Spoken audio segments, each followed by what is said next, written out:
Hi ಎಲ್ಲರಿಗೂ. ಇವತ್ತು ನನ್ನ ಹಸ್ಬೆಂಡ್ಗೋಸ್ಕರ ನಾನು ಎಗ್ ಮ್ಯಾಗಿ ಪ್ರಿಪೇರ್ ಮಾಡ್ತಾಯಿದ್ದೀನಿ. ಫಸ್ಟಿಗೆ ಈರುಳ್ಳಿ, ಹಸಿಮೆಣಸಿನ್ಕಾಯಿ ಹಾಕ್ಕೊಂಡು ಎಣ್ಣೆಲಿ ನೀಟಾಗಿ ಫ್ರೈ ಮಾಡ್ಕೋಬೇಕು. ನೆಕ್ಸ್ಟ್ ಶುಂಠಿ ಬೆಳ್ಳುಳ್ಳಿ ಪೇಸ್ಟ್ ಹಾಕ್ಕೋಬೇಕು. ನೆಕ್ಸ್ಟ್ ಅದಕ್ಕೆ ಸ್ವಲ್ಪ ಟೊಮೆಟೊ ಹಾಕ್ಕೊಂಡು ಫ್ರೈ ಮಾಡ್ಕೋಬೇಕು ನೀಟಾಗಿ.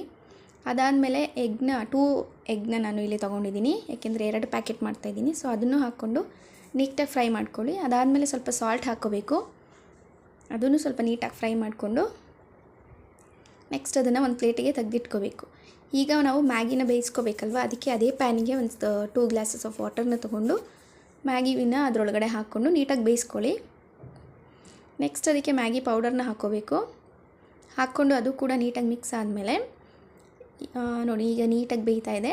ಈ ಮಾಡಿರೋ ಮಿಕ್ಸ್ಚರ್ನ ಅದರೊಳಗಡೆ ಹಾಕ್ಕೊಂಡು ಒಂದು ಒಳ್ಳೆ ಮಿಕ್ಸ್ ಕೊಟ್ಬಿಟ್ಟು ಗ್ಯಾಸ್ ಫ್ಲೇಮ್ನ ಆಫ್ ಮಾಡಿಕೊಂಡು ಇದನ್ನು ಹಾಟಾಗಿ ನನ್ನ ಹಸ್ಬೆಂಡ್ಗೋಸ್ಕರ ಸರ್ವ್ ಮಾಡಿಕೊಡ್ತಾಯಿದ್ದೀನಿ ನಾನು. ನೋಡೋಣ ಅವ್ರಿಗೆ ಇಷ್ಟ ಆಗುತ್ತಾ ಇಲ್ವಾ ಅಂತ.